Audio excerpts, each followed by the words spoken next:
Je vais dire quelque chose de très cliché, mais si vous voulez apprendre à ne plus abandonner, faites quelque chose de beaucoup plus dur et si possible quelque chose de physique. Donc oui, vous me voyez venir, mais faites du sport en fait. Ouais, je sais, c'est très cliché. Là, je viens à peine de finir ma séance de course. Et quand tu cours, il n'y a qu'un seul objectif, c'est bête et méchant, c'est mettre un pas devant l'autre. T'as un temps où t'as des kilomètres à faire. En l'occurrence, moi j'ai un temps. Je fais 40 minutes tous les jours avec une très bonne allure quand même. Et ben, c'est une très bonne façon d'expérimenter en fait ce voyage. Bon là, le voyage il a un peu de différence. Au début, t'as pas envie d'y aller, t'y vas quand même, c'est dur. Puis t'as un moment d'épiphanie où tu sens plus. Puis ça commence à piocher dans les réserves, là ça commence à être dur, faut piocher dans le mental. Puis t'es vers la fin, t'es content.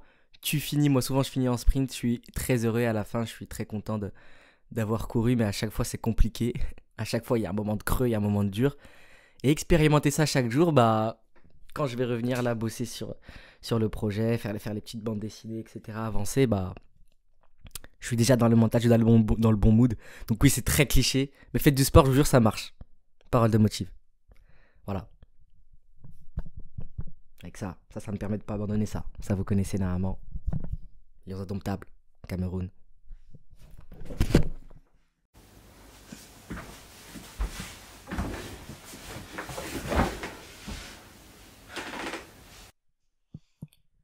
Ok. Comment ne plus jamais abandonner tes projets en tant qu'artiste? Pour moi, c'est une question absolument centrale dans la progression, dans la carrière d'un artiste amateur.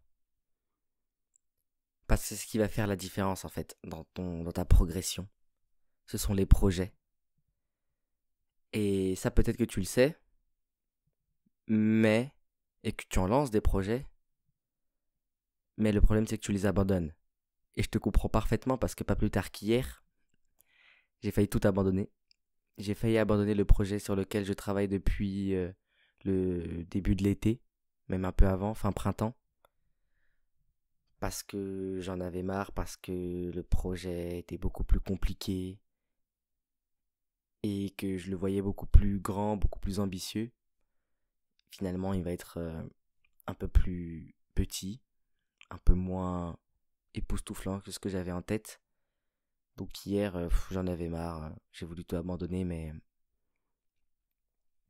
après je me suis rappelé de pas mal de trucs dont on va parler dans cette vidéo, qui fait que bah, je suis motivé plus que jamais à le finir, et je sais qu'au final quand je vais le finir, je vais être content de celui-ci. C'était la même chose pour mes précédents projets, c'est toujours la même chose. Et c'est très important, aujourd'hui je fais cette vidéo pour ceux qui n'ont pas l'habitude de gérer on va dire, ce voyage mental qu'il y a entre l'euphorie du début, quand on, quand on a un projet, une nouvelle histoire, un nouveau truc, le coup de mou, le travail, vers la fin le doute, etc.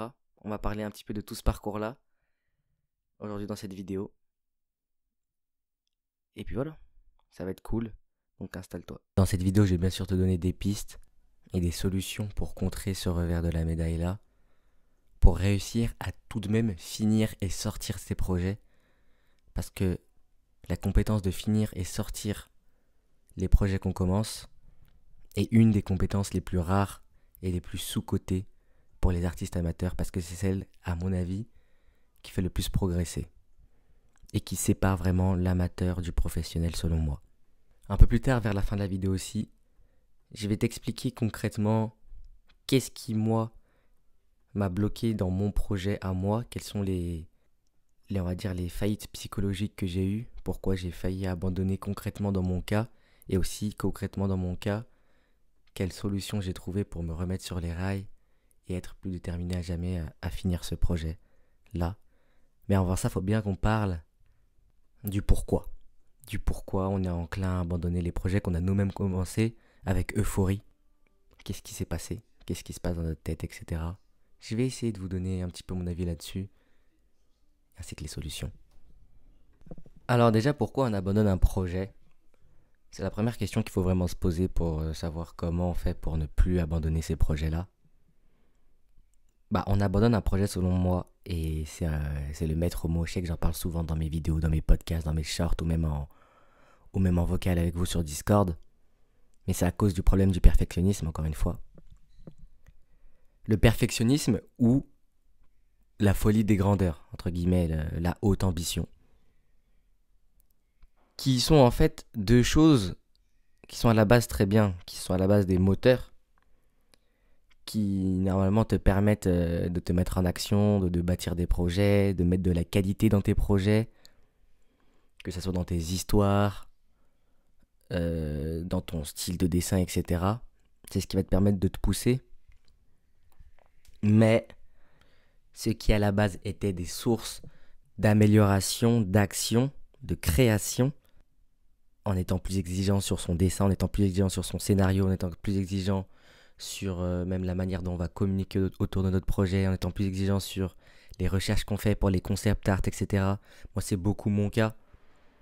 C'est-à-dire que là, actuellement, dans ma bande dessinée, c'est un univers très, très inspiré par l'histoire des civilisations qui ont réellement existé en Afrique. Et moi et mon scénariste, on a été extrêmement exigeants au niveau de la recherche, au niveau des types d'armures, au niveau des types d'architecture, des systèmes sociaux, des armes, des représentations, des matières. Donc cette haute ambition, cette exigence est très bonne et il faut l'avoir. Mais il ne faut absolument pas que ça s'inverse et que ça devienne quelque chose qui vous plombe et quelque chose qui fasse en sorte que vous abandonniez ou vous êtes dégoûté de votre travail. Donc c'est un petit peu le revers de la médaille. Et du coup, comment on fait pour avoir que ce bon côté et un petit peu contrer le revers de la médaille? Parce qu'en fait, il va falloir se contrer ce revers de la médaille, sinon on sort rien. Parce que oui, j'en ai beaucoup parlé, c'est peut-être un des thèmes dont je parle le plus dans mes vidéos, dans mes podcasts, etc. C'est le piège du perfectionnisme. Et à chaque fois que... Le piège du perfectionniste. Mais à chaque fois que j'en parle, que ce soit dans mes vidéos ou même en vocal Discord avec vous, j'ai souvent cette objection qui est en mode « Ouais, mais moi je suis comme ça, c'est dans ma nature, est-ce que je dois changer ma nature pour devenir un artiste différent ?» Parce qu'il y a aussi ce genre d'artistes qui sont très dynamiques, qui ont pas peur de sortir des trucs très amateurs, qui embrassent même leur côté amateur et qui sortent, on va dire, des projets à la chaîne, etc. Qui sont dans une espèce de dynamisme et qui trouvent leur travail génial, etc. Il y en a, ça existe. C'est pas la majorité, mais ça existe. Mais c'est pas ce que je vous demande d'être. Parce que je sais très bien que c'est très compliqué de changer sa nature. Et quand moi je parle de perfectionniste, des perfectionnistes ou du perfectionnisme, faut le savoir que dans une certaine partie, je le suis aussi. Moi, ça va pas être au niveau du réalisme dans mon style de dessin, etc. Mais j'ai des moments où je rêve de faire des choses beaucoup plus, entre guillemets, beaucoup plus grandes. Moi, j'ai vraiment ce rêve-là de sortir un projet et que ce projet, il cartonne tout, tu vois. C'est-à-dire, je vais vouloir faire quelque chose tout de suite de très grand, de très impactant, un petit peu comme le documentaire de Inoxtag. Moi, c'est vraiment mon fantasme-là que j'ai.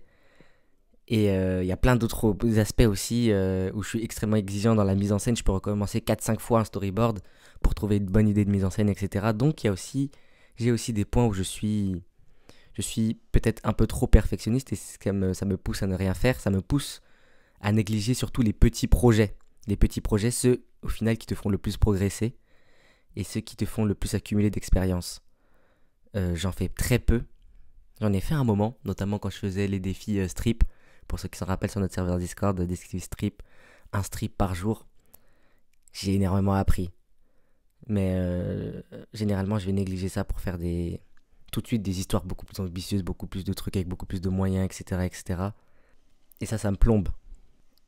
D'un côté, ça me plombe, mais d'un autre, je sais aussi que c'est quelque chose qui me porte et que c'est quelque chose qui est inhérent à mon identité d'artiste. Ça se ressent dans mes projets. Donc c'est pas quelque chose qu'il faut que j'abandonne. Mais du coup, comment Comment faire la part des choses? Eh bien c'est simple, il faut s'inspirer, pour moi, des plus grands. Parce que c'est vrai que quand on cite les perfectionnistes, on a tout le temps, on a tous ces artistes assez glamour comme Léonard de Vinci, Stanley Kubrick, Michel-Ange ou même Sakamoto, l'auteur d'Ascension et du manga sur la Révolution française. D'ailleurs, c'est le prochain manga que je vais lire, il m'intéresse vraiment depuis que j'ai regardé son documentaire. Mais voilà, on a ces artistes et des artistes qui sont perfectionnistes. Ça se sent, ça se voit dans leur travail. Ça s'observe, ça se ressent. Mais eux, qu'est-ce qu'ils font? C'est qu'ils se font violence et ils sortent leur projet quand même. Je peux même mettre Miyazaki aussi dans le lot, pour avoir regardé pas mal de documentaires de Miyazaki. D'ailleurs, pour moi, c'est mes préférés. Quelle personnalité incroyable, Miyazaki, hein. D'ailleurs, je sais pas ce que vous en pensez, mais pour moi, Miyazaki, à la différence des autres artistes japonais, je pense que si c'est un des artistes qui a le plus percé, c'est en grande partie grâce à sa personnalité, je trouve. On sait qu'il y a pas mal d'artistes japonais qui osent même pas se montrer, passer à la télé, montrer encore leur tête, leur visage, etc. Mais lui, il a fait très tôt des documentaires, des longues vidéos comme ça où il montre vraiment tout son processus de travail dans son studio, où on le voit s'énerver et on voit en fait tout son charme de créateur très exigeant avec lui-même et avec les autres. Et on voyait aussi pas mal de ses mauvais côtés à Hayao Miyazaki et je pense que ça a beaucoup plu non seulement aux Japonais mais aussi dans le monde et je pense que c'est un des... Je pense sincèrement que c'est un des critères non négligeables de sa réussite en tant qu'artiste. Et, euh, et on l'a bien vu, hein, c'est lui qui portait Ghibli presque à bout de bras, qui portait la marque Ghibli presque à bout de bras. Il a une marque personnelle ultra forte, Miyazaki. C'est un des plus grands réalisateurs. Après, il est bon, il est extrêmement fort. Mais voilà. D'ailleurs, je pense que j'en ferai une vidéo aussi là-dessus. Mais ça a renjoué un petit peu la vidéo que j'ai faite, ma dernière vidéo. Je vous encourage à aller la voir. La compétence la plus utile pour un mangaka. En réalité, j'aurais pu mettre la compétence la plus utile pour un artiste de nos jours. D'ailleurs, je vais changer le titre. Mais c'est vraiment cette idée-là de se montrer et de ne pas avoir peur. Mais bon, revenons au sujet. Donc oui, Miyazaki était très exigeant, un peu comme Stanley Kubrick, etc. sur son taf, très perfectionniste du coup. Il y a vraiment des moments où il reprend ses animateurs sur un demi-mouvement de battement d'aile d'un oiseau, il le refait 150 fois parce il est vraiment pas content. Mais au final, ils se font violence et ils sortent leur projet quand même. Il faut pas croire que ces gens-là sont satisfaits. Il faut pas croire que Léonard de Vinci, que Stanley Kubrick critiquait énormément aussi son taf. Faut pas croire qu'ils sont satisfaits. Ils sont tout aussi insatisfaits que nous. Mais eux, juste, ils sont professionnels. C'est-à-dire qu'ils sont dans un cadre professionnel, c'est-à-dire qu'ils doivent sortir, quoi qu'il arrive, leur manga, leur film, etc. Et au bout d'un moment, ils ont bien compris que cette quête de perfection, poussée à l'extrême, va les amener absolument nulle part. Donc il faut continuer à être exigeant, comme a dit Hayao Miyazaki, une phrase que j'aime beaucoup. Les gens satisfaits sont ennuyeux, donc il faut continuer à être exigeant, mais il faut aussi se faire violence. Et se dire là, ok, j'ai donné tout ce que j'ai, je suis pas pleinement satisfait, mais il faut que j'avance, il faut que je sorte, parce que de toute façon, non seulement c'est que comme ça que je vais progresser, et aussi c'est quelque chose qui combat aussi ce piège du perfectionnisme. Plus vous sortez de projets, plus ce sera facile de sortir des prochains projets, etc. Et plus vous vous rapprocherez petit à petit de la vision, de l'ambition que vous aviez à la base. Donc il faut vraiment le voir comme ça, ce sont que des étapes qui vous rapprochent le plus. Donc essayez de vous forcer à sortir quand même vos projets. Pour ça, mettez-vous des deadlines, des délais pour vos projets, mais aussi pour les sous-étapes. Accordez-vous plus de temps sur les choses sur les choses sur lesquelles vous savez que vous allez être pointilleux. Moi, par exemple, c'est le storyboard ou les recherches. Vous, ça peut être l'ancrage, le dessin, etc. Accordez-vous un délai beaucoup plus grand. Vous pouvez même vous accorder un mois. Par exemple, un mois pour faire le storyboard, ou un mois pour faire toutes les recherches, ou un mois pour construire tout l'univers. C'est beaucoup. Mais à la fin du mois, c'est fini. Ça, c'est très très important. Si vous utilisez les deadlines, Parce que les deadlines, ça peut être très puissant, sauf que les deadlines, si vous les dépassez ne serait-ce qu'une seule fois, après ça perd beaucoup de sa puissance et d'intérêt pour votre cerveau, pour vous. Et même si vous bossez en équipe, ça perd énormément de poids pour l'équipe. J'en ai fait les frais. Parce qu'on est en équipe sur le projet sur lequel je travaille. On est même pas mal. Parce que c'est pas qu'une bande dessinée, mais je vous en reparlerai plus tard. Et du coup, les deadlines, il faut vraiment que ça soit sacré. Et pour que ça, faut jamais les dépasser. Et pour ça, il faut mettre des deadlines vraiment larges. N'hésitez pas à mettre des deadlines vraiment larges, mais il faut les respecter à tout prix. Et surtout, si vous savez que sur certains points, vous êtes extrêmement exigeant, mettez-vous des grosses deadlines pour ça, mais ne les dépassez jamais. Comme ça, votre cerveau va apprendre à être professionnel et surtout va apprendre, ce qui est pour moi le plus important, à lâcher prise. Parce que oui, au bout d'un moment, va falloir lâcher prise. Va falloir se dire que j'ai fait ce que j'ai pu, j'ai essayé. J'ai refait 150 fois cette perspective, ça veut toujours pas rentrer. C'est pas grave. Ça va peut-être pas, cette case-là va peut-être pas ressembler à ce que j'ai dans ma tête, dans mon cerveau très précisément, mais je la finis. Et puis je vais la publier, je publie mon manga, etc. Parce que, chose très importante, si on fait de l'art, on fait de l'art pour nous, pour notre propre pratique, pour exprimer ce qu'on a au fond de nous à travers un médium, mais on le fait aussi pour les autres. Et le rapport avec les autres, c'est extrêmement essentiel pour un artiste. C'est autant essentiel que le rapport qu'on a à nous-mêmes par rapport à notre art, pour moi. Pour moi, c'est 50-50. C'est pour ça que je fais ces vidéos. C'est pour ça que j'aime bien poster mes one-shots sur Mangadraft, etc. C'est pour ça que j'aime bien aussi vendre mon travail. C'est parce que ce rapport que j'ai à l'audience, eh ben, pour moi, il est ultra beau. Parce qu'en fait, votre art, il ne vous appartient pas qu'à vous. Et donc, il faut avoir ce lâcher-prise-là pour atteindre cette dimension qui est pour moi extrêmement belle et extrêmement importante dans la vie d'un artiste. Par exemple, Gali qu'on mentionne dans chaque vidéo. Mais bon, préparez-vous, hein, je vais la mentionner dans chaque vidéo. Elle me disait souvent que son projet préféré, c'était Projet Gaïa. Pourtant, Projet Gaïa est extrêmement imparfait, extrêmement moins bien en termes de dessin, en termes d'histoire, en termes de tout, que les projets qu'elle a pu sortir après. Mais Projet Gaïa, c'est un webtoon qu'elle sortait chaque semaine. Et chaque semaine, elle recueillait les commentaires sur chaque chapitre. Des nouvelles personnes la découvraient son webtoon, découvraient son travail, faisaient des théories sur ce qui se passait sur la suite. Et ça la motivait en fait à continuer. Et c'est pour ça qu'elle a pu tenir un rythme de, je crois, presque un an, sans faute, de un chapitre par semaine, sans faute. Ça lui a donné des souvenirs impérissables avec ses lecteurs, quoi. Ah tiens, d'ailleurs, je vais l'appeler. Je vais l'appeler pour que, comme ça, elle nous en parle un peu. Ouais, c'est trop cool. Genre, t'as des gens, genre, ils t'attendent. Ah, c'est incroyable. Et des fois, je vois sur TikTok, des fois, je reçois des commentaires en mode ouais, c'est quand tu refais des lives, c'est quand tu refais du contenu, c'est quand tu reviens.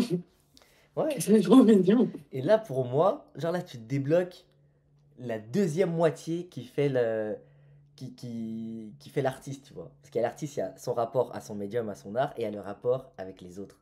Et pour moi, les deux, ils sont très importants. Ouais, mais mine de rien, il y a vraiment un monde entre faire du dessin et le partager. Il y a des gens, ils y arrivent pas, hein. Donc pour ça, rien de mieux que de relativiser un petit peu le temps de travail. Pourquoi pas même le diminuer. Toujours continuer d'avancer, on va voir ça après, mais diminuer l'implication émotionnelle, etc. Et faire des choses conventionnelles comme passer du temps avec sa famille, à jouer, à faire un peu autre chose. Ne pas investir 100% de son ego dans ce projet-là. Moi, c'est ce qui m'a beaucoup aidé et c'est ce que je vous recommande. Et même pourquoi pas lire d'autres œuvres, etc. Découvrir d'autres œuvres. Lire un peu autre chose. En fait, le but, c'est vraiment de diversifier son ego et de l'investir dans d'autres activités. Que ce soit passer du temps avec sa famille, avec ses amis, avec ses bonnes relations. ou faire d'autres activités. Et ensuite, ne vous arrêtez pas. Genre même si c'est dur, ne vous arrêtez pas complètement, genre. Parce que la vitesse, c'est quand même quelque chose de très important. Il faut toujours être en mouvement. Même si c'est un petit mouvement, il faut toujours être en mouvement. Être à l'arrêt, c'est compliqué parce que c'est très compliqué de redémarrer après. Donc même si, genre imaginons que vous travaillez sur votre manga et que vous n'y arrivez plus, faites juste même une case par jour. Une case par jour, c'est très très peu une case par jour. Mais faites juste cette case là par jour. Même si c'est une case tous les 2-3 jours, genre même si c'est une case, faites-la. Même si c'est avancez même sur un seul plan, avancez juste sur ce plan. N'essayez pas vraiment de vous presser, Vous avez déjà la pression, rajoutez pas de la pression sur la pression. Avancez tout doucement, mais avancez quand même. Parce qu'une fois que le brouillard va partir, parce que scoop, spoiler alerte, le brouillard part toujours. En fait, c'est comme traverser une vallée à la fin. C'est long, c'est chiant. On a l'impression que c'est interminable, qu'on va toujours être comme ça dans le brouillard, que voilà, on est bloqué au milieu de la vallée. Mais au final, il y a toujours une fin. Et il y a toujours un moment où vous allez reprendre goût à votre projet initial. Et en fait, vous pouvez reprendre goût à votre projet initial que si vous avancez. Si vous stagnez, vous êtes mort. Si vous êtes stagné, vous allez encore plus être dégoûté. Et vous ne voudrez plus avancer, que ce soit sur votre manga, que ce soit sur votre animation, sur whatever. Petit mot anglais comme ça. Mais alors que si vous avancez, même si c'est un tout petit peu, au final, ça se débloque avec le temps et avec vos petites avancées. Donc diversifiez votre ego, lâchez prise, prenez du recul, écrivez sur votre situation, parlez-en ou faites quelque chose comme ça, mais essayez de vous distancer et continuez à avancer, même si c'est vraiment un rythme d'escargot, c'est pas grave. Parce qu'une fois que ça va passer, bah vous aurez quand même un petit peu avancé, mine de rien. On néglige toujours les petits pas, mais les petits pas, ça reste des pas. Et de petit pas en petit pas, bah ça fait des avancées. Donc au final, vous êtes parti pour faire une case, vous êtes une semaine dans le brouillard. Quand le brouillard va se désépaissir, vous avez finalement fini une page en plus. Et là, la prochaine page, bah, elle vous enthousiasme beaucoup plus. Vous avez vu peut-être un documentaire d'un artiste qui vous a inspiré. Vous êtes de nouveau à fond sur votre projet et vous pouvez repartir sur de bons rails. Donc négligez surtout pas ça. Ok, très important, je viens de voir sur mon document que je me suis noté faire attention au syndrome de l'objet brillant. Et là, en l'occurrence, ce serait faire attention au syndrome du nouveau projet brillant, de la nouvelle histoire brillante, etc. Dans le sens où souvent, quand c'est compliqué, quand ça commence à être dur, l'histoire vieillit un peu dans notre cerveau, elle moisit un petit peu et on finit par l'abandonner comme ça, il n'y a plus trop d'intérêt. Et d'un coup, ou conjointement, on a un intérêt fou qui commence à être suscité pour une autre histoire, pour une autre idée totalement nouvelle, etc. Et au final, ça c'était un peu nul, l'autre histoire ça va être incroyable, donc je passe sur l'autre histoire. Faire très attention à ça parce que c'est un piège. 99% du temps c'est un piège. Vous allez aussi abandonner l'autre histoire quand ça va commencer à être dur. Et ressusciter de la dopamine pour une autre histoire, etc. etc. C'est le syndrome de l'objet brillant. Ne pas se faire avoir par ça. J'ai failli me faire avoir par ça. Mais ne pas se faire avoir par ça. Finissez votre histoire. Et ça me mène à un point très important, c'est dur pour tout le monde. Pour tout le monde.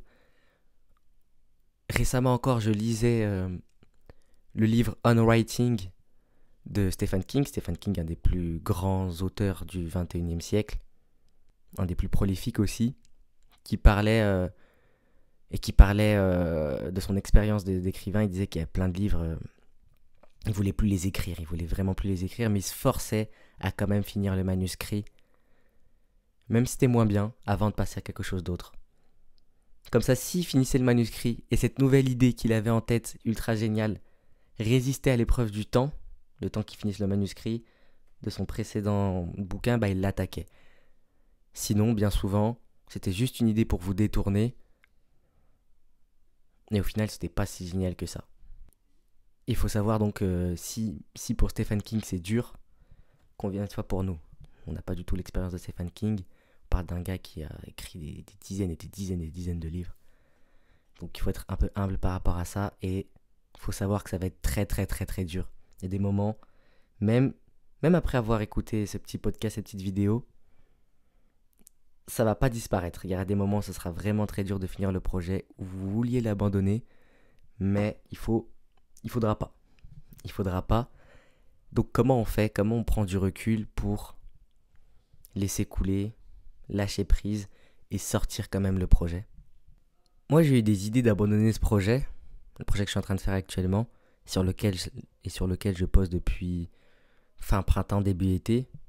Lorsque je me suis aperçu très récemment, genre il y a une semaine ou deux, qu'il allait pas être aussi grandiose que ce que j'imaginais, qu'il allait pas avoir l'engouement médiatique que j'imaginais, parce que j'ai vraiment des hautes ambitions avec ce projet, et ce projet en fait annonce un projet encore plus gros et quelque chose d'encore plus gros par la suite, et je voulais vraiment qu'il soit nickel, clean,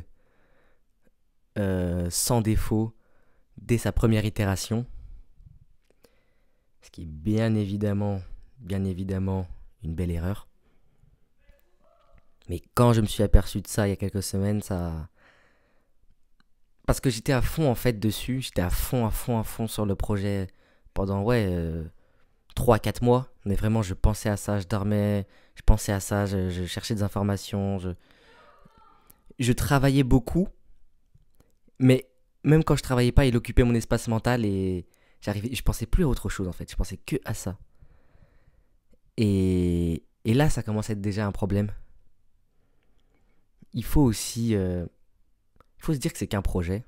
C'est pas toute la vie, c'est pas toute ma vie. Il y a d'autres choses à faire dans la vie. Et même si c'est un échec, ça me définit pas en tant que personne. Ça définit pas si je suis intelligent ou bête. C'est juste une tentative, quelque chose. Et surtout, c'est un projet qui va beaucoup s'appuyer sur la communauté, sur les échanges avec la communauté. Donc ça m'appartient pas totalement. Et en plus, je suis pas tout seul dessus. Il fallait que je comprenne ça en fait, que je m'enlève un peu de pression parce que c'est j'en pouvais plus quoi. J'en pouvais plus. Et ça c'est vraiment quelque chose qu'il faut se dire et qui moi m'a percuté. Si le projet est un échec, ma vie continue de la même manière. Il y a rien qui va changer. C'est pas très grave. Et en plus, un échec, qu'est-ce que ça veut dire un échec? Un échec c'est pas si grave. L'abandon c'est très grave, mais un échec c'est pas si grave. Ça a juste pas été à la hauteur. Et en plus, un projet où t'as travaillé autant de temps, où t'as mis autant de moyens, ça peut pas être totalement un échec. C'est partiellement un échec, partiellement une réussite. Donc il y a forcément des choses à en tirer. Donc on a juste à tirer les leçons, et puis voilà, on fera mieux la prochaine fois. Ou peut-être que ce sera une réussite. Mais en tout cas, quelle gueule j'aurais si je le fais pas quoi. Si je vais pas au bout après tout ça, genre, tout ce temps passé pour rien. Bien sûr, mon cerveau a essayé de me détourner sur un autre projet encore et encore et encore. Mais moi, je savais que c'était des farces. Et que c'était de la trouille. C'était de la trouille, Motive. Mais comme je dis souvent, vous inquiétez pas, Motive va toujours au-delà de la peur. Moi, ce qui m'aide, c'est que depuis le début du projet, justement, chaque semaine ou chaque 2 semaines, j'écris des petits textes qui résument un petit peu l'aventure. Qui décrit ce qui se passe, les avancées qu'on a faites, etc. Ce qui se passe dans ma tête, ce qui reste encore à faire. Et le fait d'écrire, c'est une des solutions pour prendre du recul. C'est une des solutions pour voir en fait tout ce qu'on a déjà fait et que ce serait trop dommage d'abandonner maintenant. Donc, on s'était promis tellement de choses au début que abandonner ce serait terrible. Et du coup, j'ai écrit la semaine dernière sur cette situation, sur ce que je ressentais, etc. Franchement, moi, ça m'a beaucoup aidé. Je vous conseille l'écriture. Documentez aussi votre parcours. Et c'est aussi pour ça que je vais commencer à faire ces vidéos où je vous parle à vous plus concrètement, etc. Bon, là, je vous ai pas décrit le projet de manière très précise, mais j'attends que mon gros vlog de 30 minutes sorte pour après vous expliquer un peu plus précisément ce que c'est. Mais on va en reparler plus précisément. Je sais que c'est un peu flou. Mais voilà. Ce sont autant de choses qui me permettent de travailler un petit peu le recul. Et aussi, j'essaie de faire ces vidéos de manière beaucoup plus lâcher prise. Même si j'y arrive pas. Ça fait je sais pas combien de fois que je recommence à faire ces audios, mais par souci du perfectionnisme.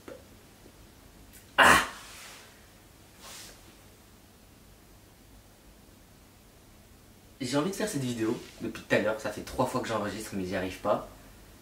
Parce que j'ai pas ce lâcher prise. En mode lâcher prise, en mode pas besoin de tout scripter, même s'il y a quelques hésitations, c'est pas grave. Faut le faire quand même. C'est pour ça que je vais faire cette série tous les jours, parce que là, il est midi 5. Je suis encore en train d'essayer de record. C'est pas bon. Il faudrait que, voilà. C'est chiant un peu.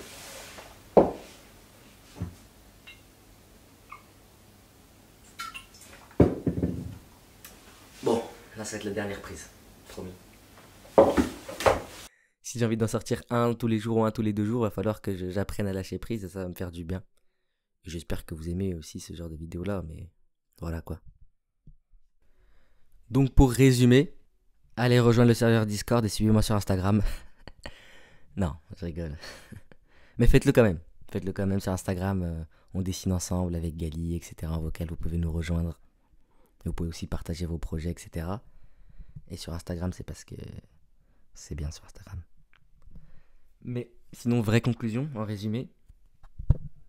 Si vous voulez abandonner votre projet, c'est que vous faites face à une résistance, à un blocage qui est très très certainement dû à votre haute ambition ou à votre perfectionnisme, à votre exigence. Ce qui n'est pas un mal en soi, mais c'est qu'il le devient à partir du moment où vous abandonnez, et abandonner n'est pas une option du tout. Parce que c'est à force d'abandonner vos projets que vous stagnez. Et donc, pour pouvoir tout de même continuer malgré cette résistance, il faut essayer de lâcher prise, dissocier son ego en faisant d'autres activités, en relativisant, en prenant du recul, en écrivant, sous-estimez vraiment pas l'écriture, réduire le temps de travail, même presque drastiquement, mais ne pas s'arrêter, vraiment ne pas s'arrêter, continuer. Et enfin, pourquoi pas, oui, avoir un entourage qui vous soutient, avec lequel vous pouvez vous identifier, comme par exemple des collègues artistes qui travaillent, qui traversent les mêmes périodes que vous, etc. Donc c'est pour ça que je fais cette vidéo, et vous pouvez aussi rejoindre le Discord pour ça. C'était Motive, à demain.